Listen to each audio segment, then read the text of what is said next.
మంత్రి జూపల్లి కృష్ణారావు కీలక వ్యాఖ్యలు చేశారు. వచ్చేసారి మా కాంగ్రెస్ పార్టీ గెలుస్తుందో లేదో తెలియదు అన్నారు. తాను మళ్లీ గెలుస్తానో లేదో కూడా తెలియదంటూ సంచలన వ్యాఖ్యలు చేశారు. ఇందిరమ్మ నమూనా గృహం ప్రారంభోత్సవం సందర్భంగా మంత్రి జూపల్లి సభలోనే ఈ వ్యాఖ్యలు చేశారు. తాను కొత్త హామీలు ఇవ్వను, ఎందుకంటే వచ్చేసారి మా కాంగ్రెస్ పార్టీ గెలుస్తుందో లేదో అని కామెంట్ చేశారు. కాంగ్రెస్ పార్టీ మళ్లీ గెలుస్తుందో లేదో తెలియదంటూ జూపల్లి చేసిన కామెంట్స్ కాంగ్రెస్ పార్టీలో కలకలం రేపుతున్నాయి. కానీ నేను హామీ ఇయ్యదు. ఎందుకంటే ఎందుకు హామీ ఇస్తా? నేను గెలుస్తున్నా లేదో నాకే తెలియదు. నేను గెలిచిన మా పార్టీ గెలుస్తున్నది మాకు తెలియదు. పోనీ మా ప్రభుత్వం వస్తున్నదో తెలియదు. పోనీ మా ప్రభుత్వం వచ్చి ఇస్తున్నదో తెలియదు. నా దేవుడి నుంచి ఇచ్చి ఇస్తా చెప్తా. మరి ఎవరు వచ్చారు ఏమని తెలియడానికి అది మోసం పాడదు కాబట్టి నా హామీ లేదు. ఇప్పుడు కూడా మీరు అడిగిన ప్రయత్నం చేస్తా, కానీ నేను హామీ ఇయ్యదు. ఎందుకంటే ఎందుకు హామీ ఇస్తా? నేను గెలుస్తున్నా లేదో నాకే తెలియదు. నేను గెలిచిన మా పార్టీ గెలుస్తున్నది మాకు తెలియదు. పోనీ మా ప్రభుత్వం వస్తున్నదో తెలియదు. పోనీ మా ప్రభుత్వం వచ్చి ఇస్తున్నదో తెలియదు. నా దేవుడి నుంచి ఇచ్చి ఇస్తా చెప్తా. మరి ఎవరు వచ్చారు ఏమని తెలియడానికి అది మోసం పాడదు కాబట్టి నా హామీ లేదు. ఇప్పుడు కూడా మీరు అడిగిన ప్రయత్నం చేస్తా. ఇక మంత్రి జూపల్లి కృష్ణారావు కామెంట్స్ పై మా ప్రతినిధి రాజ్ పటేల్ మరిన్ని అప్డేట్స్ అందిస్తారు. రాజ్ పటేల్. మంత్రి జూపల్లి రావు పొలిటికల్ గా ఈ రోజు హాట్ కామెంట్ చేశాడు వైశాలి. అటు కాంగ్రెస్ పార్టీలో గాని ఇటు కాంగ్రెస్ ప్రభుత్వంలో గాని మంత్రి జూపల్లి కృష్ణారావు చేసినటువంటి కామెంట్స్ అయితే సంచలనానికి రేపే విధంగా అవకాశాలు కనిపిస్తున్నాయి. ఎందుకంటే మంత్రి జూపల్లి కృష్ణారావు మాట్లాడుతూ ఈరోజు ఆదిలాబాద్ జిల్లా బోతులో ప్రభుత్వ కార్యక్రమంలో పాల్గొన్నారు. అందులో మాట్లాడుతూ తాను ఎమ్మెల్యేగా గెలుస్తానో లేదో నాకే తెలియదు. ఒకవేళ నేను ఎమ్మెల్యేగా గెలిచినా సరే కాంగ్రెస్ పార్టీ గెలుస్తుందో లేదో తెలియదు. కాంగ్రెస్ పార్టీ ప్రభుత్వంలోకి వచ్చేసారి వస్తుందో కూడా తెలియదు. సో ఇలాంటి పరిస్థితులలో నేను మీకు అడిగేటువంటి సమస్యల పైన కానీ మీరు ఇచ్చినటువంటి విన్నతుల పైన కానీ నేను స్పష్టమైన హామీ ఇవ్వలేను.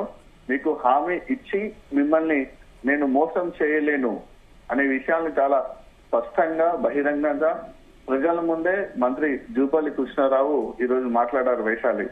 అంటే ప్రభుత్వం పైన తనకు విశ్వాసం లేదన్నట్టుగా అనుకోవచ్చా, లేకుంటే ప్రస్తుతం నడుస్తున్నటువంటి ప్రజా పాలన పైన ప్రజలు వ్యతిరేకతను చూపిస్తున్నటువంటి సందర్భంలో వచ్చేసారి తాను కాంగ్రెస్ పార్టీ నుంచి పోటీ చేస్తే గెలుస్తానో లేదో అనేటువంటి నమ్మకం లేకపోవడము, దాంతో పాటు కాంగ్రెస్ పార్టీ కూడా అధికారంలోకి వస్తో రాదో అనేటువంటి నమ్మకం లేకపోవడం తోటి మంత్రి జూపల్లి కృష్ణారావు ఇలాంటి వ్యాఖ్యలు చేశారని కూడా రాజకీయ వర్గాల్లో ఒక చర్చ జరుగుతుంది. సీనియర్ పొలిటీషియన్స్ కూడా అదే అంటున్నారు.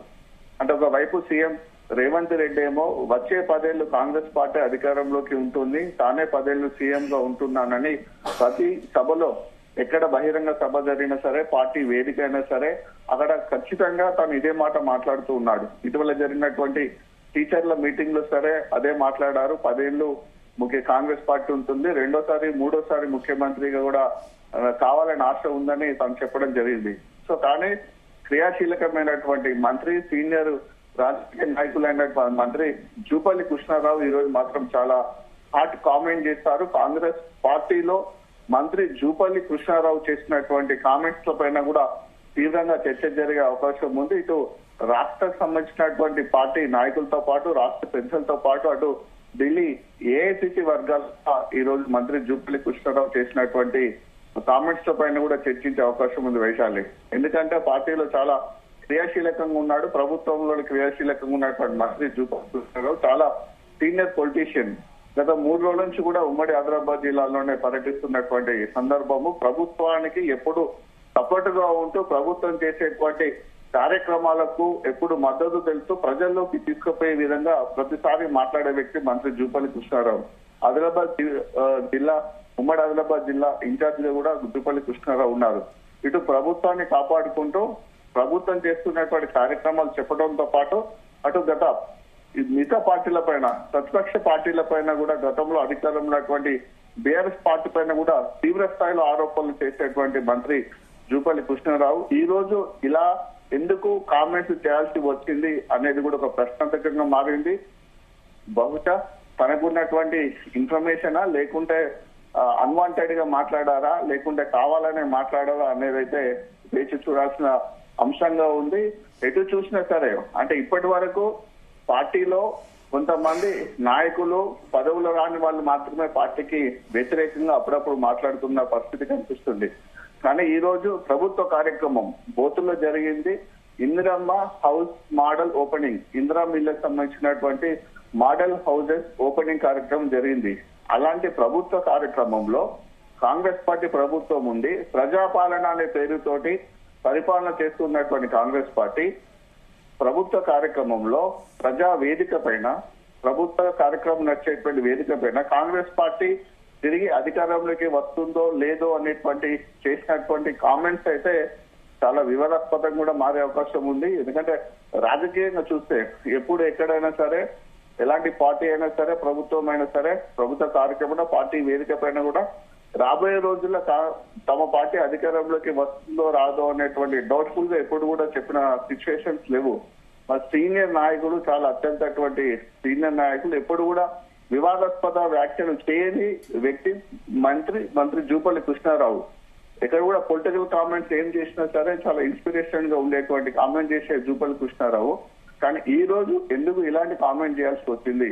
పార్టీ పరంగా తనకేమైనా ఇబ్బందులు ఉంటున్నాయా, ప్రభుత్వ పరంగా తనకేమైనా ఇబ్బందులు ఉంటున్నాయా, లేకుంటే నిజం చెప్పే క్రమంలోనే నిజంగా ప్రజాపాలన పైన కాంగ్రెస్ పార్టీ ప్రభుత్వం పాలన కూడా ప్రజలు విశ్వసించడం లేదు, ప్రభుత్వం ప్రజల నుంచి వ్యతిరేకత వస్తుందని గ్రహించి తను ఇలాంటి వ్యాఖ్యలు చేశాడనేది అయితే చూడాల్సి ఉంది. ఎందుకంటే ఈ కామెంట్స్ కూడా ఇటు పిసిసి గాని అటు ఏఐసిసి కూడా రెండు విభాగాలు కూడా సీరియస్ గా తీసుకొని తనకు సంజాయిషి చెప్పాల్సినటువంటి అవసరం సంబంధించి కూడా అడిగే అవకాశం ఉందన్నట్టు కూడా రాజకీయ వర్గంలో చర్చ జరుగుతుంది. వైశాలి. ఓకే, థ్యాంక్ యూ రాజు పటేల్. కానీ నేను హామీ ఇయ్యదు. ఎందుకంటే ఎందుకు హామీ ఇస్తా? నేను గెలుస్తున్నా లేదో నాకే తెలియదు. నేను గెలిచినా మా పార్టీ గెలుస్తున్నది మాకు తెలియదు. పోనీ మా ప్రభుత్వం తెలియదు. పోనీ మా ప్రభుత్వం వచ్చి స్కీమ్స్ తెలియదు. నా దేవుడి నుంచి ఇచ్చి ఇస్తాను చెప్తా. మరి ఎవరు వచ్చారంటే ఏమని జరుగుతానికి అది మోసం పాడదు కాబట్టి హామీ ఇప్పుడు కూడా మీరు అడిగిన